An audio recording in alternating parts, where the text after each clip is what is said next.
of society is that نحن كلنا Sudanese.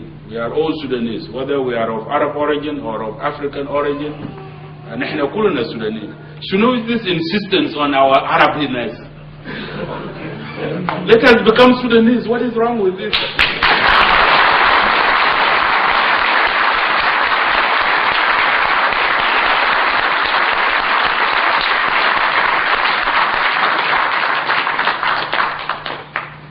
That at all does not mean that we will drop our Arab cultural heritage, because it is a major contribution to Sudanese culture and to the Sudanese identity.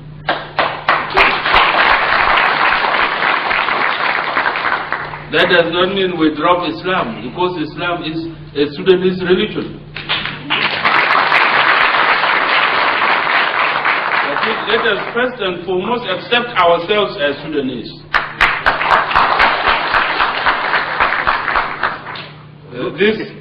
This is what can unite us.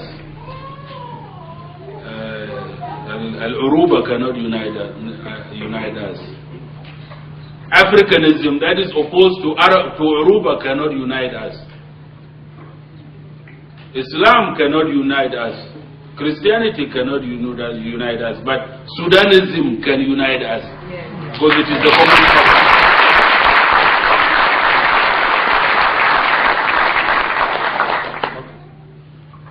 Let us also drop these crazy ideas that we must all be Arabs. Even God will not accept this.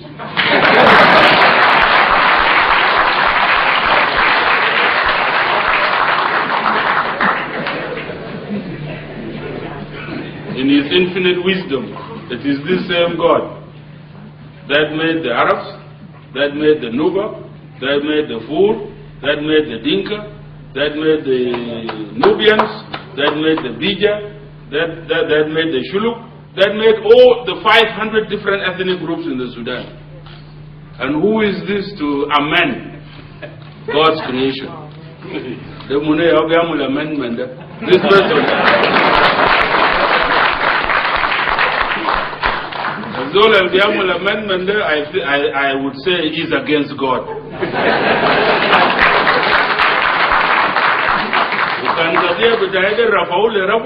I will win this case.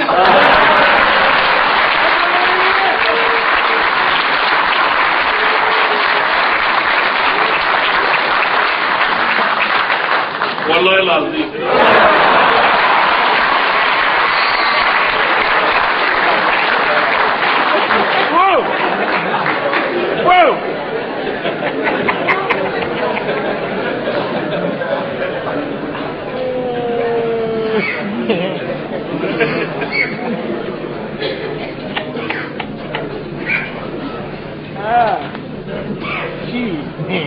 We as Sudanese have a concrete anchor.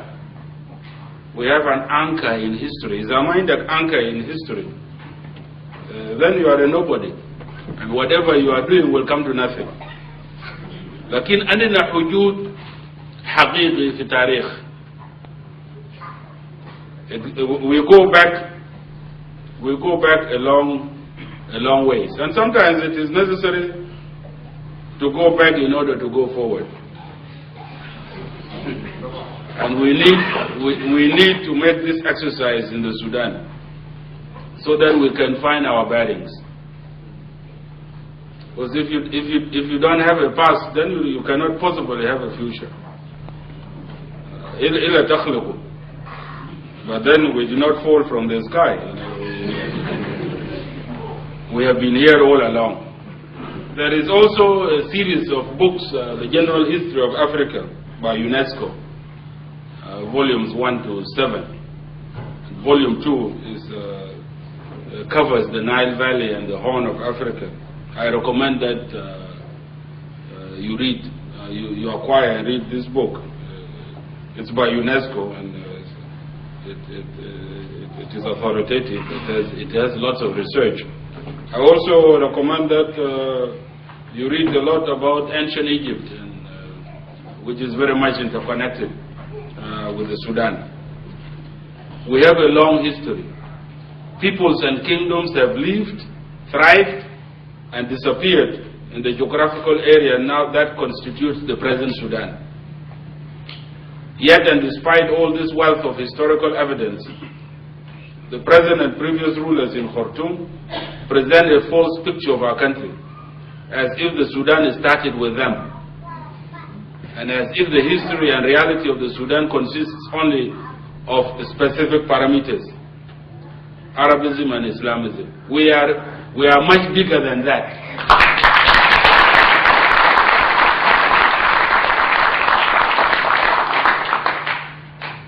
Our contention in the SPLM is that the Sudan belongs to all the peoples that now inhabit the country, and its history, its diversity, and its richness is the common heritage of all the Sudanese people.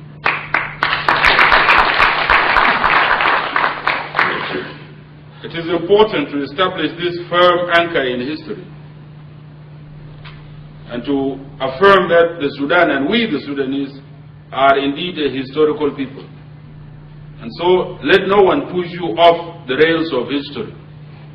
Kan عاوز اللي يزوق برا من التاريخ انت كنغش هنا قول لا. I am here to stay and I have equal rights like anybody else.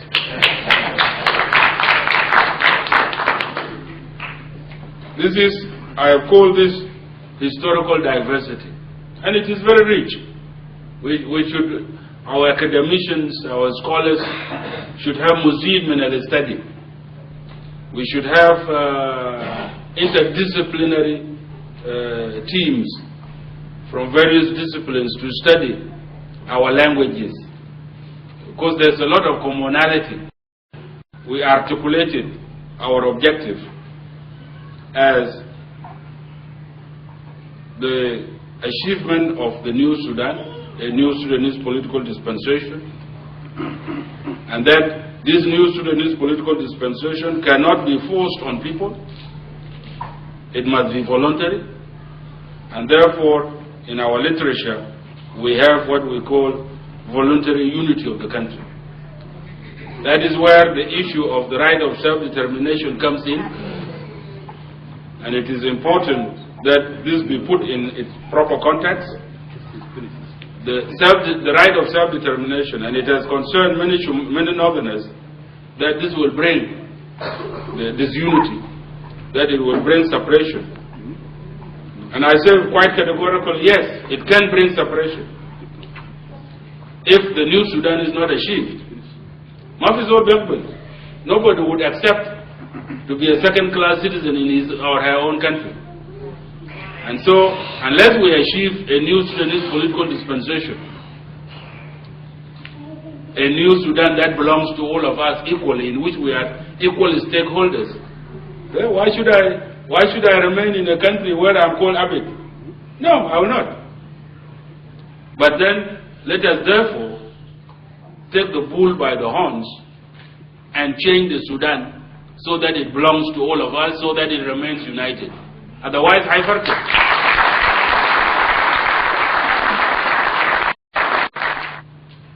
what is it that we have agreed? We have signed 6 agreements: Machakos, security arrangements, wealth sharing, power sharing, 2 areas with Ajubal and Nuba, and Blue Nile, Wabie. These 6 protocol agreements constitute the core peace agreement.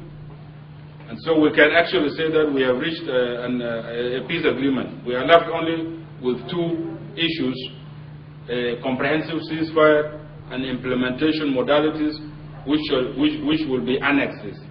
Now, I'm not going to go into the details of the peace agreement. We don't have the time to do that. And they are also available in the internet. You can visit our website, www.splmtoday.com. They are also available in other Sudanese websites, and many of you have read these documents. I am aware that the new Sudan has been criticized by some people in the past as utopian, that it is wishful thinking. This is because, as we have seen, the new Sudan has several dimensions. It is at the same time a vision